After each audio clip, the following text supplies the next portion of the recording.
I've been asked to introduce our keynote speaker more formally. I am Sarah Fulder, Chief Executive of Publishers Licensing Services, which is a platinum sponsor of this conference. So we're delighted to be sponsoring this live event at last that we've all been waiting for so long.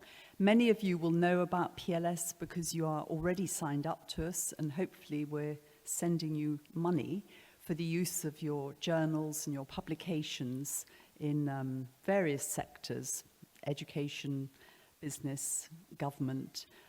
It's all about the secondary licensing of your content. If any of you want to find out more, don't know enough about it, we do have a table outside, and we've got 3 or 4 of us floating around, so do look out for us. But really, what I'm here to do is to introduce Peter Cunliffe-Jones, who is a senior visiting researcher at the University of Westminster. And he's there working on the challenges of the all too pervasive misinformation to be found in today's media channels. Peter was a correspondent and latterly chief editor at the Paris-headquartered AFP news agency. And he covered Europe, the war in Bosnia and Croatia, Nigeria, and the Asia Pacific. So having been steeped for 25 years in responsible journalism and reporting, he recognizes all too well the dangers of misinformation. And this is what led him to set up Africa's first ever fact-checking organization in 2012. Africa Check is now a vital and vibrant organization with a team of over 50 people across Africa. So this is going to be a really fascinating talk. I can't wait to hear what he has to say. Please join me in welcoming Peter Cunliffe-Jones. And yes, sorry.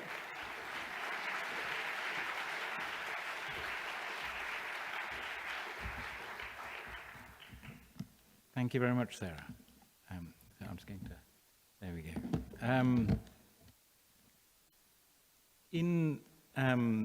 In the middle of last month, the military in Ukraine briefed the media to expect a major military operation soon aimed at retaking occupied territory in the south of the country. Russian officials took note and redeployed forces to the region. On the 29th of last month, the Southern Military Command announced the launch of the operation and started an artillery barrage, and it was reported very widely.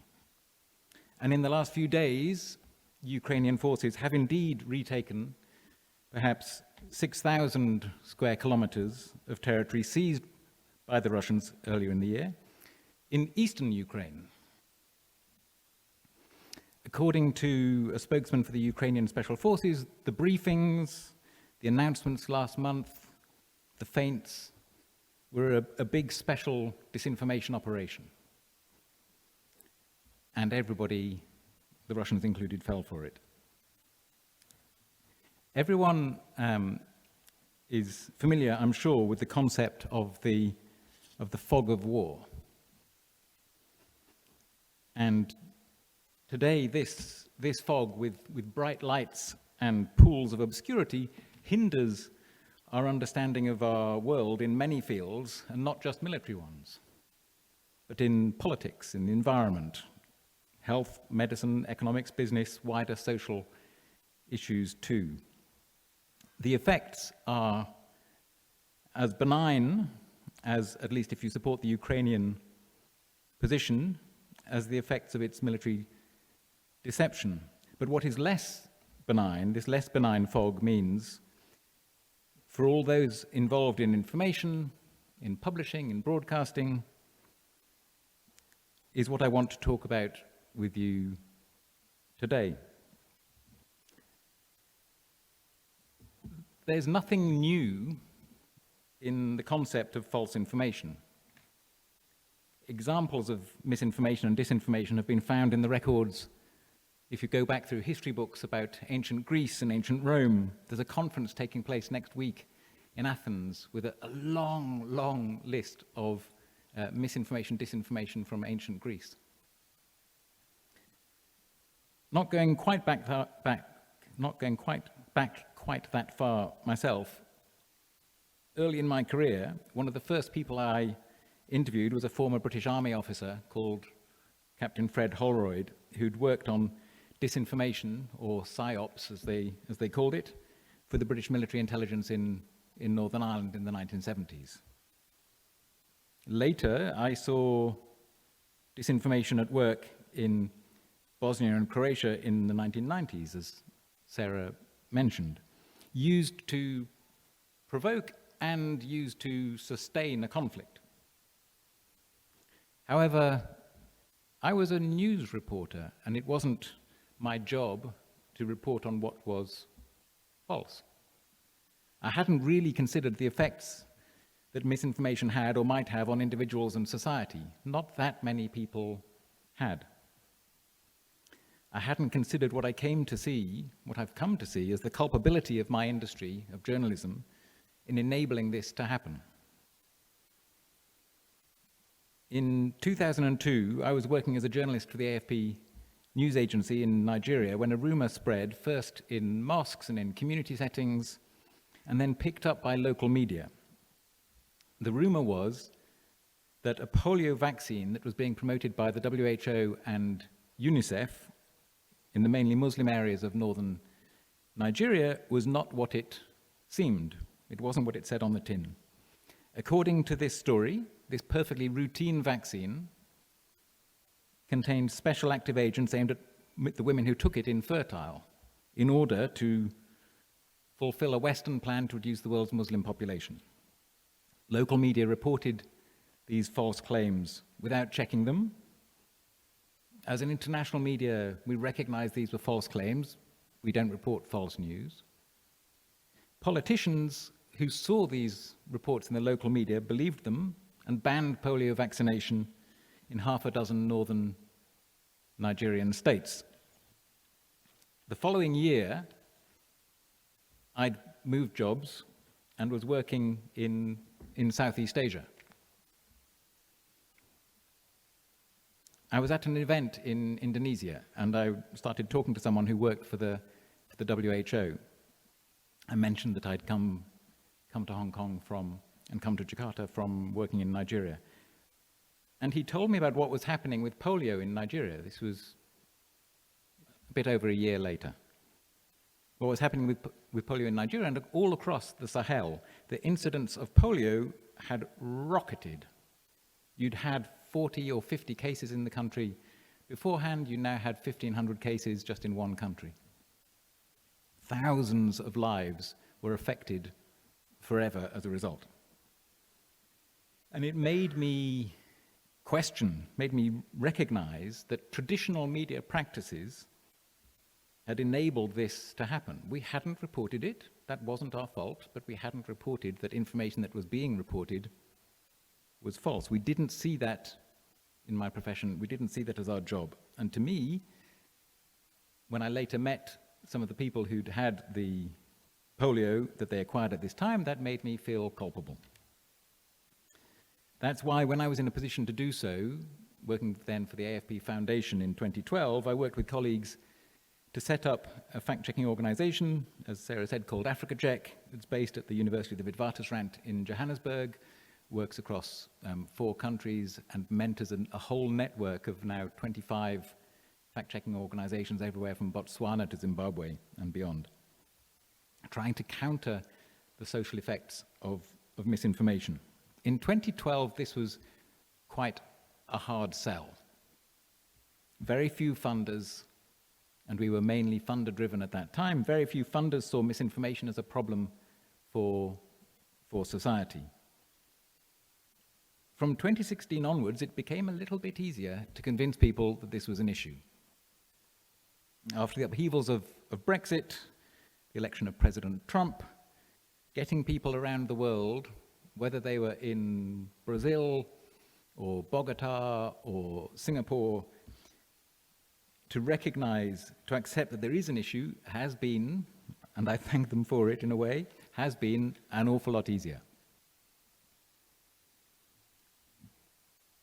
But as interest has grown, so have the number of tropes about what is happening. And so that's the first thing I wanted to do really, was to talk through the commonest things that people tell me about the field that I work in. The first is that the problems of misinformation, disinformation are a new problem, something that has suddenly emerged in the last few years. Since 2016, it's all fake news. And to be clear, the means of transmission, of course, have grown in the last 5, 10, and 20 years. But misinformation is not a new problem. It's much older and much bigger than is imagined. The second trope is that misinformation, disinformation are an entirely online problem. A couple of weeks ago, the European Commission announced its new online information strategy and said, we've produced a comprehensive answer to the problem of disinformation. Because it never appears on TV or radio. You never hear it in a parliament. You never hear it in a community setting. You never hear it in a religious setting. It doesn't happen. You never hear of it on the occasion of false information appearing in academic publishing. The third trope is that the only problem that we need to worry about, is the effect of misinformation on the attitudes and understanding of a mass audience. If you go back in the history of studies of media studies, the concentration of media studies has always been on the way that mass media is understood by mass audiences, as if it doesn't affect parties, parliaments, decision makers in courts or schools or every other setting. This effect on mass audiences is, of course, hugely concerning and shouldn't be dismissed. But I'd argue, however, that where misinformation relates to matters of public policy, leaders and people in positions of authority in different ways who are persuaded of something untrue by false information can, in fact, be far more dangerous to society than even quite large numbers of members of the public. So false information that is fed to elite decision makers also matters. It's not all Facebook. And fourth trope that I identify, the problem is that what is termed information disorder consists of misinformation, disinformation, of fake news alone. And therefore, if you fact check the fake news, if you restrict access to misinformation, we've solved the problem. We've solved the problem of lack of understanding in the world. And we'll discuss, I hope later, why I think this is wrong. But to do that, we need some definitions, because you can't think that you're a proper academic if you don't have definitions. In 2020, the American researchers Emily Vraga and Letitia Bode argued in a paper that in recent years, research on misinformation has been growing in volume and scope, but defining misinformation in a consistent and coherent way has been a challenge for the field. They and the other colleagues are right. Everybody agrees that misinformation is a problem. Nobody quite agrees on what the problem is. So these are my attempt with colleagues at defining what we think it is, and I'll explain where that comes from. From work in the field, first in fact-checking and now in research, I identify 4 key questions that I think can help us as a society understand what's misinformation and disinformation, and what is simply people getting something wrong. Opinions, people, I'll try to stand away. Opinions and people people disagreeing about a view. First is the question of agreeing who gets to say and on what basis they say, or what defines information that is in some way wrong. What's the thing that you're measuring it against? Second, we need to reflect that as circumstances change, what we know to be right at one point and wrong from another perspective changes over time. COVID, if anything COVID did, and it did a lot of things, COVID taught us that. Evidence was that you do wear masks, you don't wear masks, you do wear masks again, and so claims made about that went from accurate to inaccurate to back to accurate, and so on. It's challenges for when you're seeking publicly to define what's right and wrong changes. All the death notices that you see saying this star or that star has died, well, eventually you know that will become true. So it's untrue at the time, it becomes true. It's inevitable. Third, we need to recognize that a lot of information that is not wholly or precisely false can still mislead. The vast majority of information that fact-checkers identify as being misinformation is not wholly false. And this helps explain why so many of the regulatory tools that have been developed since 2016, particularly since 2018 onwards, are wholly inadequate to the task they've set themselves, because they deal, in the majority of cases, in a simple true-false binary, which is deeply, deeply flawed. And fourth, it's to address intent. So if you look through those definitions, misinformation or disinformation is information that so we're setting the standard of what it is measured against. It should not be against the opinion of the fact-checker, the philosophical view of the fact-checker. It's according to the best evidence that's publicly available at the time. If we're seeking to build trust, we say publicly available evidence. We can't say that somebody that I deeply trust has told me that this claim is untrue. It's publicly available evidence, and there's a methodology behind it, which is our interpretation of the best evidence. Best evidence and expert opinion that's publicly available at the time. It can be false or misleading, so it can contain, as much disinformation does, elements that are entirely accurate, but presented in a way that misleads about the meaning presented. It's the best evidence available at the time, which takes account of that fact, and then it's whether you know or do not know the element of fabrication in the information, which is harder to prove than many people think. So there's a whole philosophical debate within the community I work in about whether you do or don't say that somebody's lying, and so on. So I started earlier talking about information disorder.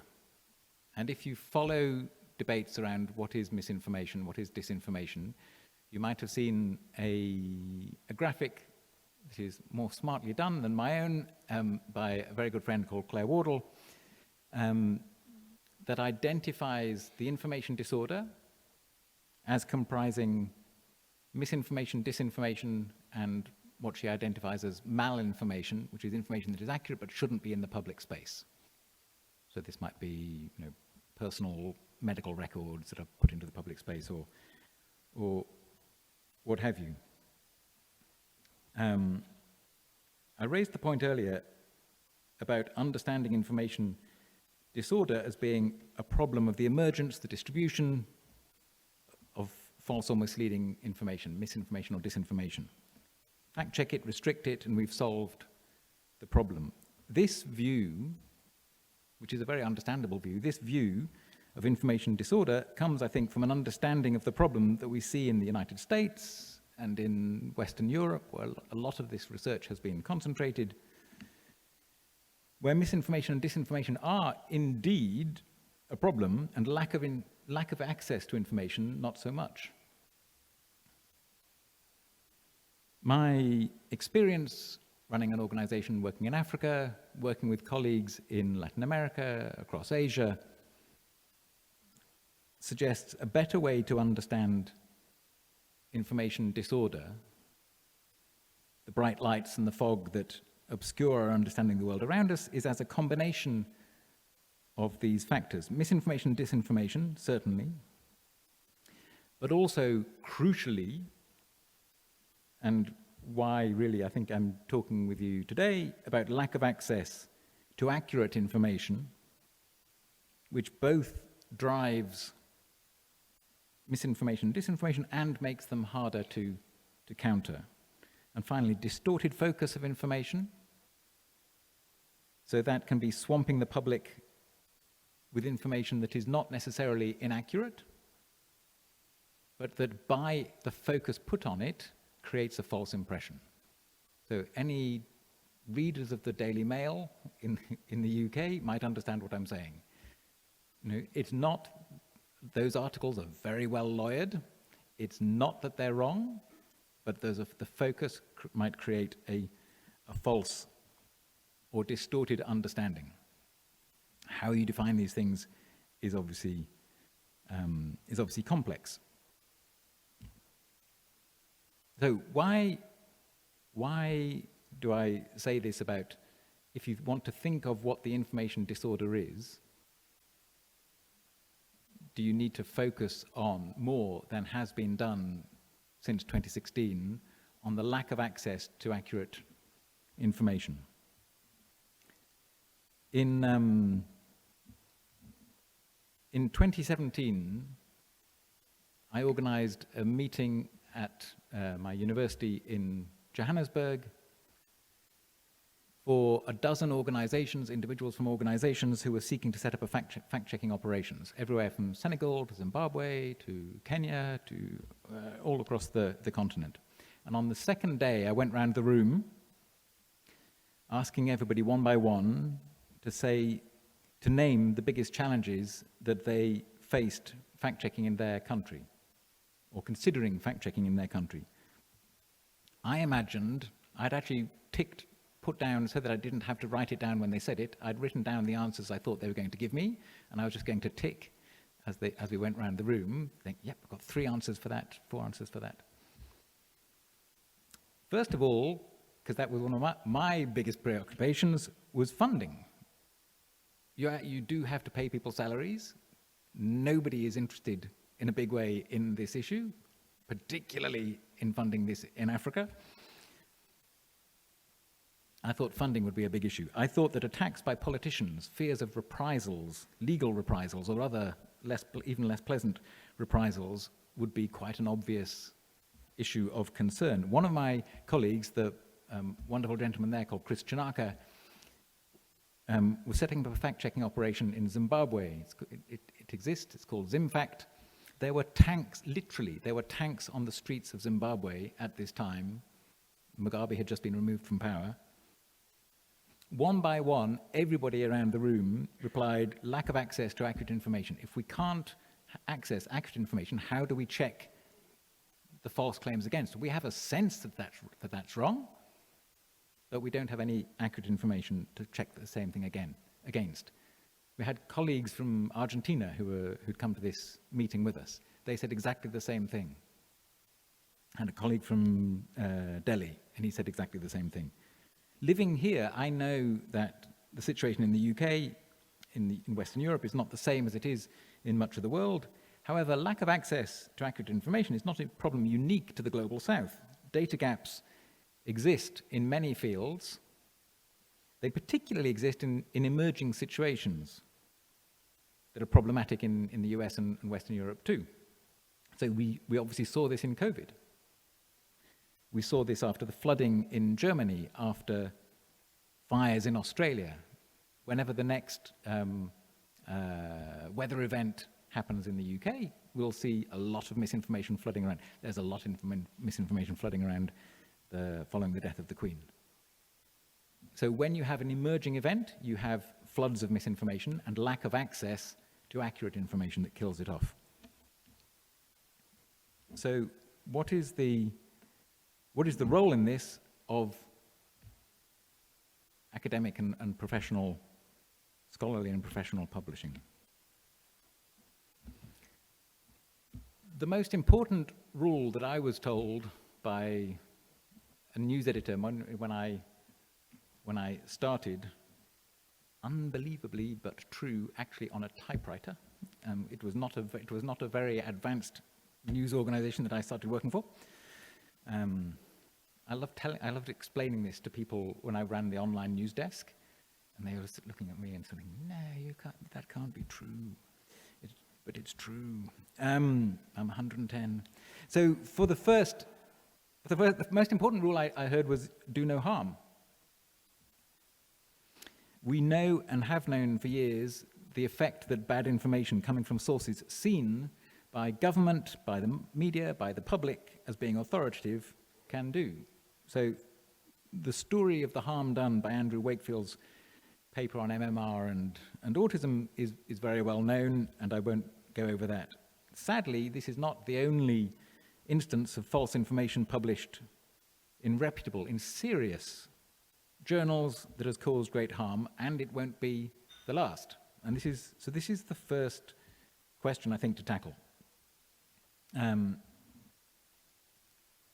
You may not know of a study that was published by a team of Harvard researchers in 2008, which found that a change to public health policies in South Africa in, I think it was around 2000, it might have been 99, but around 2000, resulted in more than 330,000 excess deaths compared to what would have occurred had the government at the time followed accepted science. The change in policy was made when the government of the day, headed by an exceptionally clever man, Thabo Mbeki, accepted as true deeply flawed published research that claimed that HIV was not the cause of AIDS. It was published by a German-American molecular biologist. So the government abandoned supplying antiretrovirals to the public, and according to this study, the net result was at least 330,000 deaths. One man was convinced. The medical and media establishment in South Africa were very unconvinced, and eventually they got the policy reversed. 330,000 people died as a result. There are many more stories, thankfully not that many on such a large scale. How therefore you tighten up procedures so that this doesn't happen again without stifling proper, free academic debate is a question I am not even going to begin to attempt to answer for you. You know your industry much better than I do. I think it's an incredibly important question to seek to answer from both of those perspectives. The publication of false information in serious journals is one problem. Another, perhaps larger problem, is that of fake or so-called predatory journals. And so here I'll give you another example. Here's how they cause problems in a way that I think means that there might be some ways to counter. In 2014, what was identified as an academic journal, I could say a self-identified academic journal, published an article claiming that South Africa was home to 5 million legal and illegal immigrants, more than double the number established by the authorities, that was rigorously researched. South Africa has a history since the opening up to democracy, a sad history of outbreaks every few years of xenophobic violence because of inflated ideas about the level of immigration in a country that is suffering from the economic effects of decades of apartheid. The claim in this journal was inflammatory. The research was deeply flawed. It was two people who were, at the time, it turned out, being prosecuted for commercial fraud on all different sorts of fronts, had persuaded this journal to publish this so-called article that was a compilation of headlines from newspapers added up, including lots of double counting, and they came up with this figure because it was an inflammatory figure. This research, if it had stayed where it was, in the pages of the Mediterranean Journal of Social Sciences, I could imagine that very few people would have read or heard the claim. It wouldn't have had any particular social effect.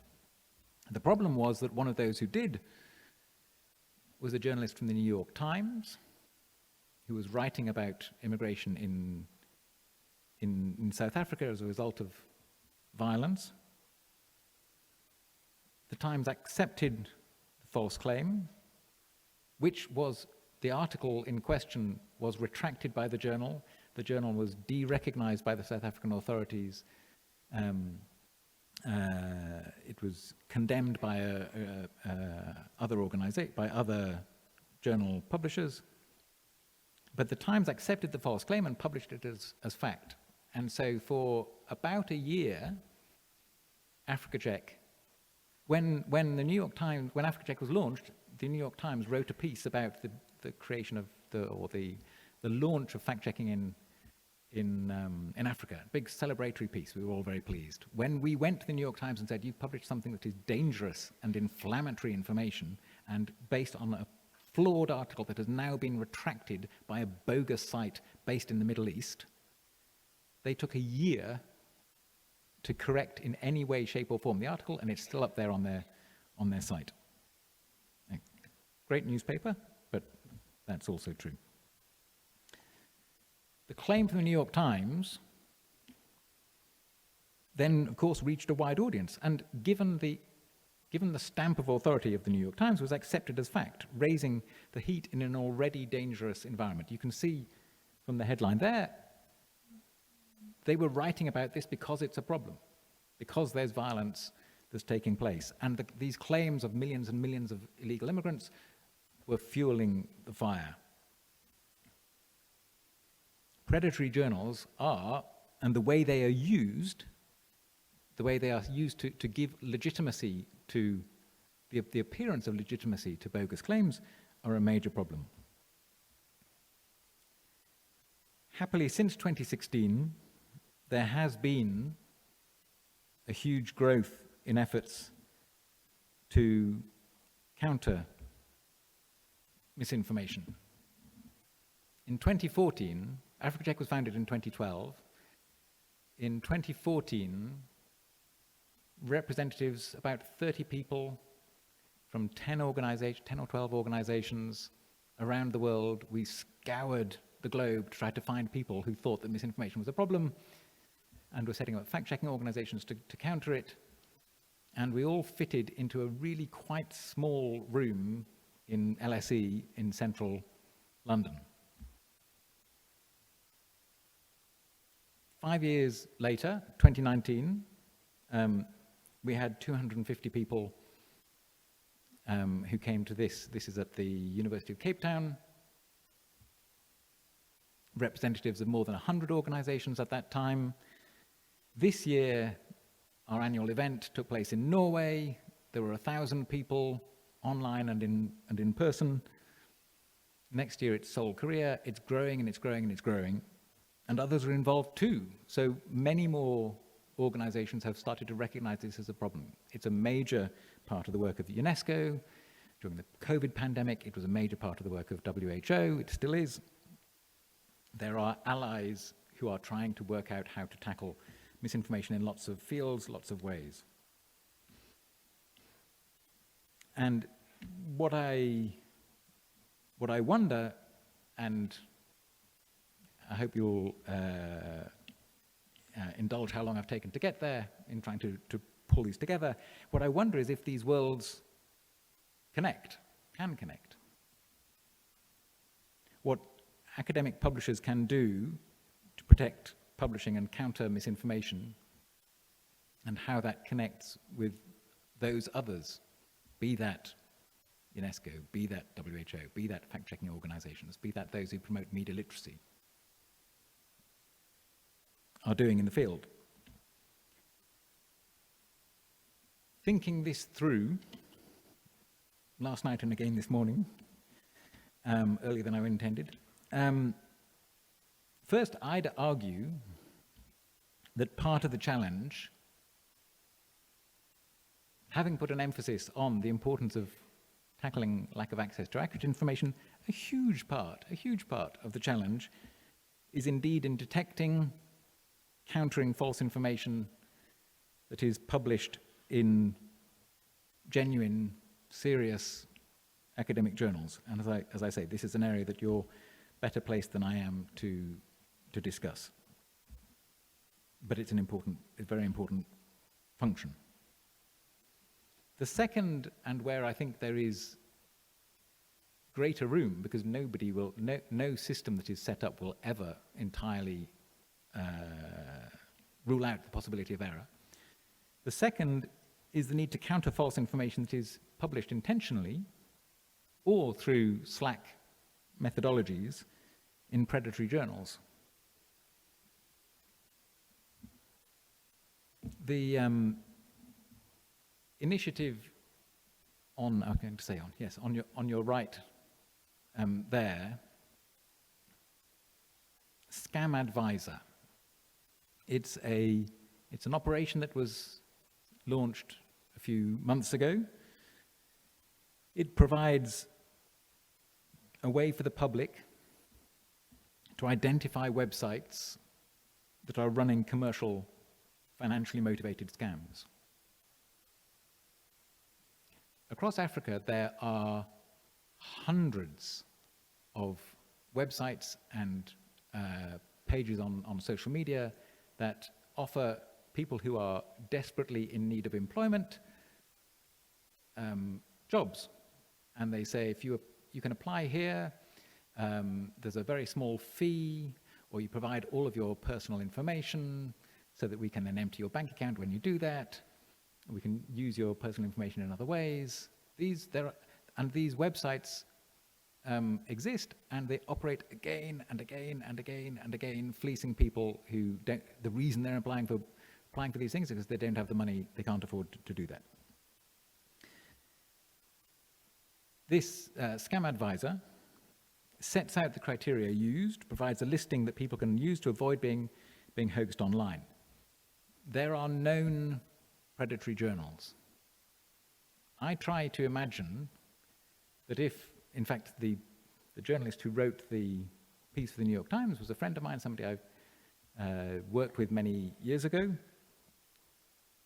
if such a thing existed for predatory journals, established along clear guidelines, open criteria, promoted to the media, promoted to authorities, promoted to fact-checking organizations, as these organizations do not adhere to standard sound publishing principles, it would, I think, be much harder for this sort of material to reach a wider public and cause the harm that it has been shown to cause. I think it's an idea I want to put it out as an idea to consider. Third thing, so you tackle, to the best way that it's possible to do, look at the issue of publishing of false information within a serious journal, a serious publication. You identify those who are not doing this using clear, open criteria. Third is then you want to build the trust in the credible and serious publishers that you represent. So the IFCN, International Fact-Checking Network, it's based at the Poynter Institute in Florida. In due disclosure, I'm on their advisory board. They set up in 2016, fact-checking organizations were springing up all over the world in 2016, 2017, that sector was growing, and everybody started saying, yes, but who checks the fact checkers? If they thought they were clever, they quoted Latin at you. And the IFCN set up a verification system. There's a 5-point code, essentially around transparency and agreement on methodologies used and agreement on funding methodologies and sources of funding, standards of sourcing of information and so on. And then there's a system of independent verification for these fact-checking organizations. So academics who work in journalism or in public information verify whether or not the fact-checking organization, which might be operating in Polish or in South Korean or in whatever language it is, adheres to these principles. A similar organization, the European Fact-Checking Standards Network, I think, is launching this month to do this in at greater depth. We've found, so there's a lot of polling data, that if organizations have this stamp, the IFCN signatory stamp, on their website, and they explain the way that they are operating and that they are vetted by outside independent assessors, that this increases the trust in reliable information. Could such a system work? And if it did, would it build trust in genuine academic professional publishers? Differentiating between, enabling users to differentiate between the predatory and the non-predatory, the carnivore and the vegetarian. Fourth, there's a role, I think, for the sector to play in tackling the lack of access to accurate information for those both in the mainstream media and in the sort of fact-checking organizations that I've worked with, who seek to counter misinformation but cannot easily access accurate information to do so. Open access is incredibly important in that. Most fact-checking organizations, for example, are small and underfunded. In many parts of the world, media organizations are small and underfunded.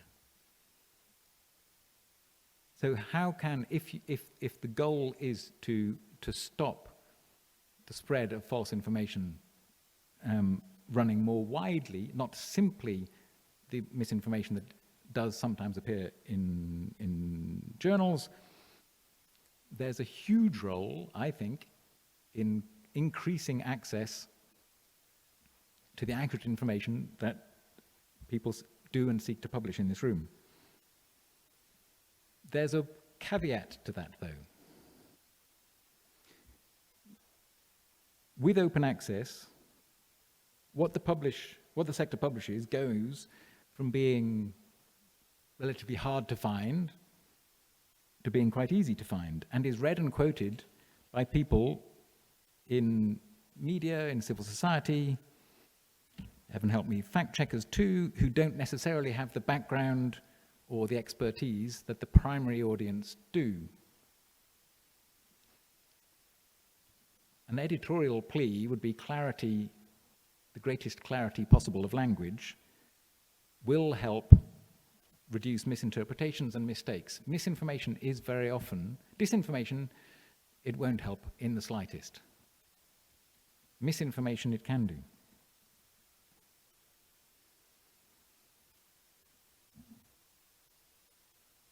The information disorder that I described at the outset is complex. It encompasses misinformation and disinformation in many forms.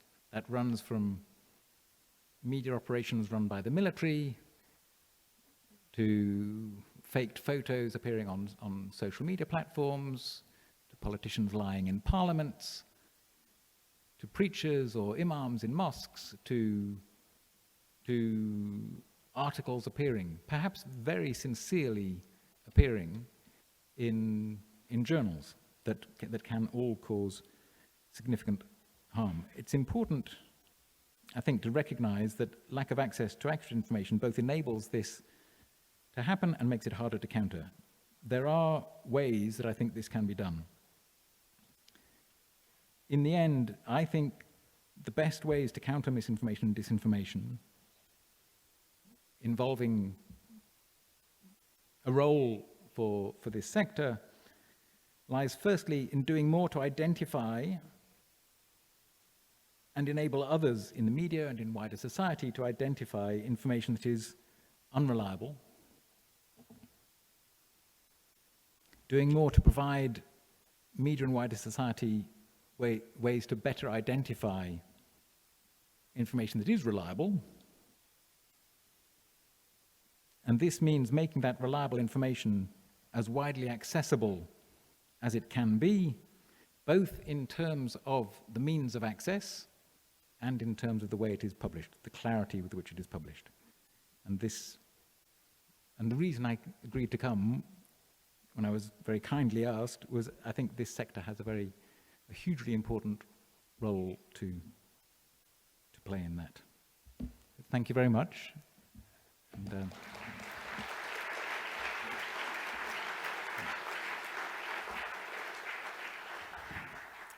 So what I was going to say at the beginning was we do have a few minutes for questions.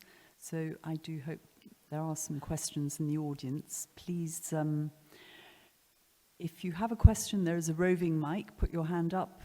Do introduce yourself, Anthony, and welcome.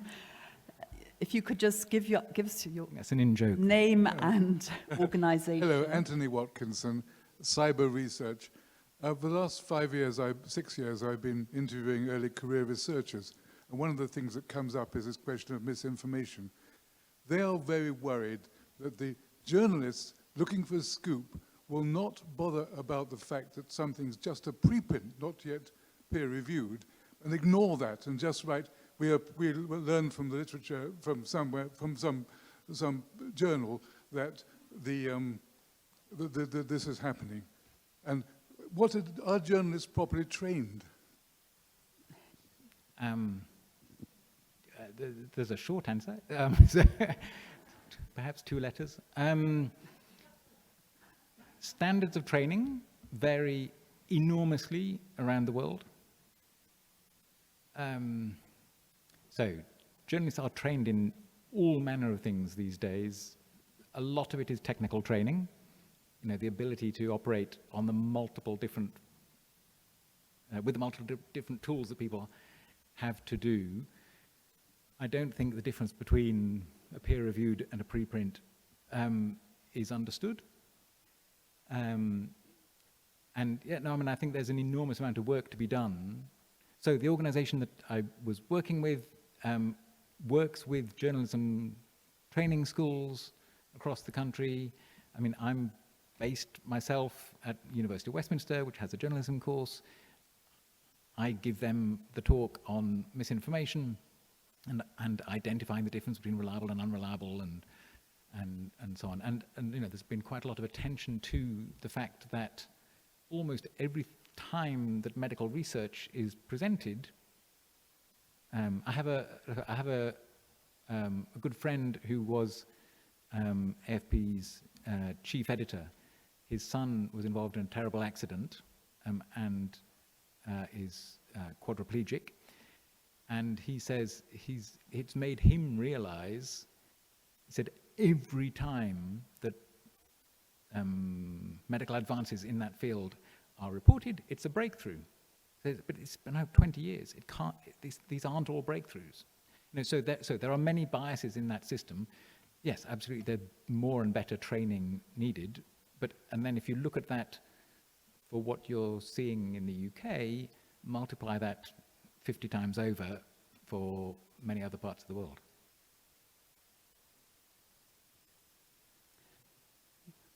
There's so much food for thought here for all of you. We have another question in the front.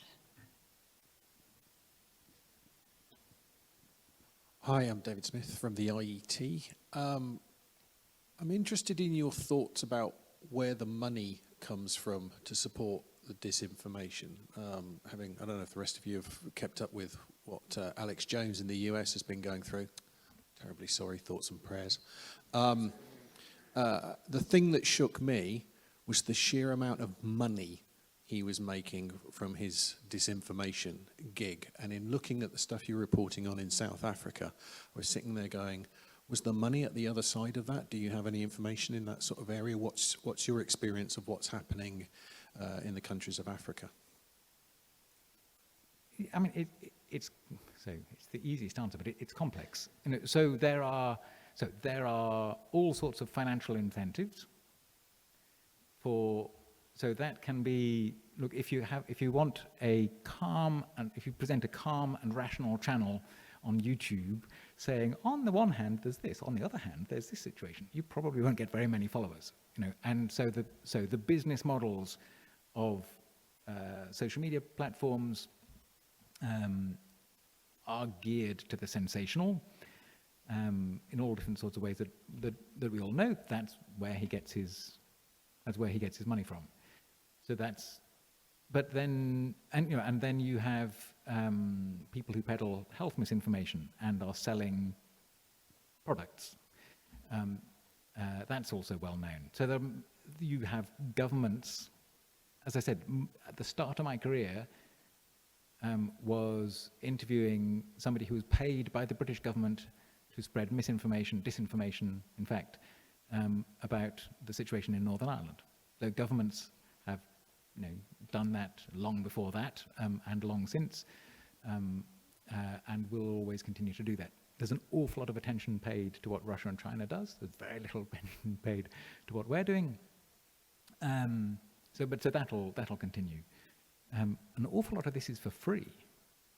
You know, I mean, there's a lot of misinformation is produced by people misunderstanding, misinterpreting, interpreting from their personal perspectives.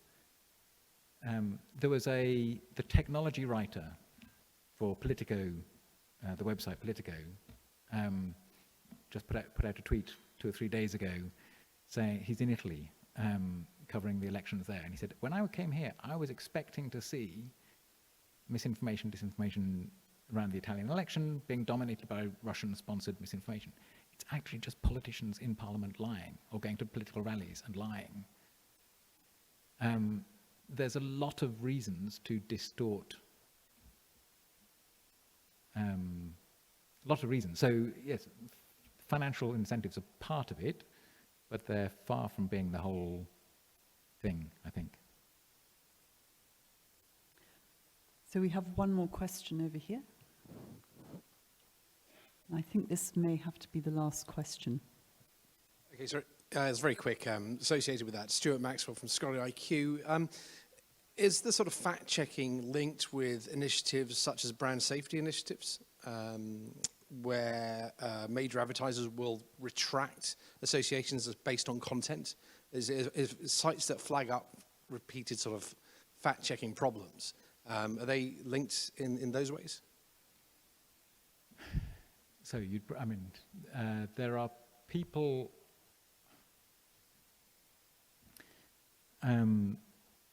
not perhaps to the extent that it could be, not to the extent that it, I think so.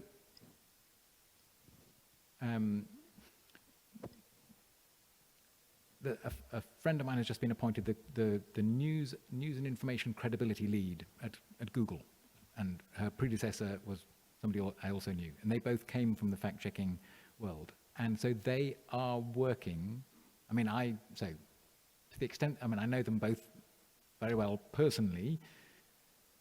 I wouldn't ever speak for that corporation, but that there are many individuals within Google, to give that example.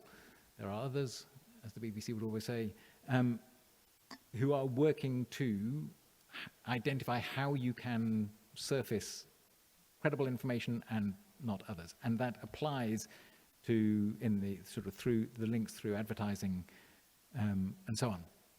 That isn't really the world I primarily work in. Because as I say, I think it's a much broader problem than we understand. And it's a very interlinked problem. So the Predatory Journal publishes a piece. It's picked up it might be a local media house. so again, in South Africa, there was a case, a local media house made a claim that South African women were drinking alcohol, large amounts of alcohol, deliberately in order to give their babies, their unborn baby, pregnant women, were drinking to give their babies fetal alcohol syndrome in order to then be able to claim the benefits that they got if their babies had fetal alcohol syndrome. The organization that works in trying to tackle fetal alcohol syndrome said that, and which is linked to Oxford University, said there is absolutely, we've done thousands upon thousands upon thousands of in-person interviews. There's not, we haven't yet found one where we believe that's the case. It appeared on Sky, it appeared in the Daily Mail, it appeared in the Daily Express, and they said, local media. But the local media was one reporter who'd spoken to one person in one village who said that she thought that it probably happened. You know, and so then now it was then quoted back in the South African Parliament as saying, foreign media is reporting this, shouldn't we change our benefits policies? You know, so the way these things work, it goes from a community setting to a local media setting to international setting to a political setting. So the way that works in the online world is incredibly important because I've got my phone here, we've all got our phones here, I'm assuming that's how we consume a lot of information. But the way the ecosystem is incredibly complex. You know, and I think that's why it needs this alliance of organizations that are seeking all to play their part. Thank you so much, Peter, for a really fascinating talk, and I think that will provide a lot of food for discussion over the next couple of days. So thank you very much indeed.